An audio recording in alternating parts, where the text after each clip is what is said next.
So when you look at the corridor, obviously it transgresses all the political boundaries, all of the agency boundaries, et cetera, et cetera. So it almost mandates that we have to work together to get it done. Right now, these are functioning as two separate trails. And the vision is it's one unified 45-mile trail from LaPorte all the way down to Greeley. It's just not happening yet because we have these two gaps. Do you all know who Great Outdoors Colorado is? Your lottery dollars at work. So when you buy a lottery ticket, a portion of that goes to Great Outdoors Colorado. 40% of that goes to Great Outdoors Colorado, and they do competitive grant cycles for parks, open space, trails. We all, our ears perked up and we wanted to apply for that. And so we started talking to our partners. So it was Larimer County, Fort Collins, Timnath, Windsor, and Greeley.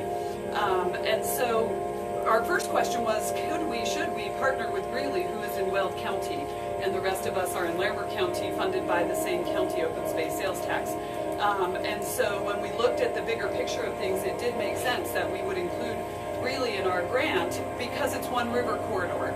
So with that funding source, primarily, you cannot condemn for land. So we never have condemned for the trail system. We came close in the old days, and the mayor had to go out and talk to a landowner and finally got it figured out. But recently, the trail system is such a huge amenity to the population. They need a developer coming in and work with us to get that trail system on their property, because it just means more people coming into their area with a school and a trail and natural areas and all that. When the city does a 2-year citizen survey, which is done by a survey company, it's legit and all that, the number one item for satisfaction on recreational things is the trail system. Sometimes around 95% good and great kind of stuff. When we do the policy plan, that's when we go out to the public and say, what do you think? And we just did a big trail study. And it turned out that the top items that people wanted was connection to Timnath. I love to ride, and I love to talk about bicycling. I consider myself a utilitarian cyclist. I describe my riding as getting from point A to point B to accomplish something, instead of touring places and going around circles, which doesn't really thrill me. I am very excited about the possibility of riding all the way from my house to Greeley. I've done the trip from, what is that, River Bluffs? That capability really is very exciting. I get to Greeley, I go out to eat somewhere, I explore the town, I come back. That's fun for me. That piece of it, and then look at the river corridor and understand that it is valued for lots of different reasons. It's aesthetically pleasing. The same reasons that we want the trail there are the same reasons that people want to have a view out of their house there. It's the same reason that the eagle wants to nest there and not be bothered. It's the same reason maybe not the same reason, but another competing interest is it's our ancient gravel beds. I'm wrong, but is it once this is built out, that will be over a third of the population of Timnath is in your development? My opinion of that is if this is my backyard fence and the trail is right there, that's not a very desirable thing.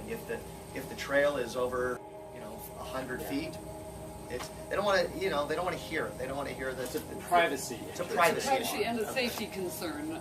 However, on the contrary, as Dino and us have had lots of conversations, the economic value of houses adjacent to conserved land and trails actually increases. Yeah. I have to carry the card for the public, for the recreational user. I have to. That's my mission. That's what I have to do, and that's what I get paid to do. How I carry that is my style and my relationships and my values and all that. Typically, I spend a lot of times with the natural resource folks, the stormwater people, the transportation people in the city sometimes, and of course the recreation people and the park maintenance people. So the good old days of putting the trail along the Poudre are gone. There's a lot of wildlife literature, documentation that says that's not very good. So what we like to do is blend that trail in and out, so it comes and goes. So the trail user experiences the river in a place that it makes some sense. It's not the most pristine wildlife area. And at the same time, don't end up with the trail so far away, we'll call it Poudre, near the Poudre River Trail. Larimer County already had some pretty tight flood control or land use codes related to where you could build and not build. including the floodplain. And when you look at sort of the damage that our community didn't sustain over this past week, there's not a lot of development right along the river corridor. Those restrictions have been in place for quite some time. And I mean, we also got half the amount of rain that Boulder and Lyons and Longmont did, so that also had a role, but there just really wasn't that much residential, commercial building sorts of damage compared to other areas. So these riparian areas, you know, and the floodplains are going to be radically different ecologically than the vast majority of the plains or the foothills that are nearby, right? So the species that exist in these areas are going to be different. We have trees, as Liz said, and they're going to be utilized by a larger number of species than something that's only a few hundred meters away, right?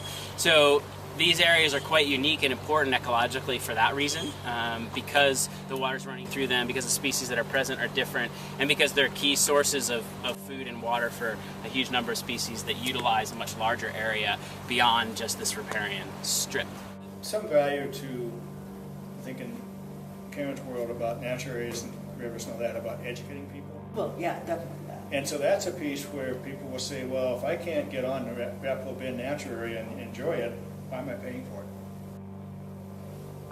it? Is it a wilderness area or what happened here? So there's a nice little value thing going on about enough that protects the resource, but yet enough that people say, let's do more of this. I'm willing to dip in my pocketbook and do some more of this. Love the trails, love taking my son on the trails, my wife loves the trails.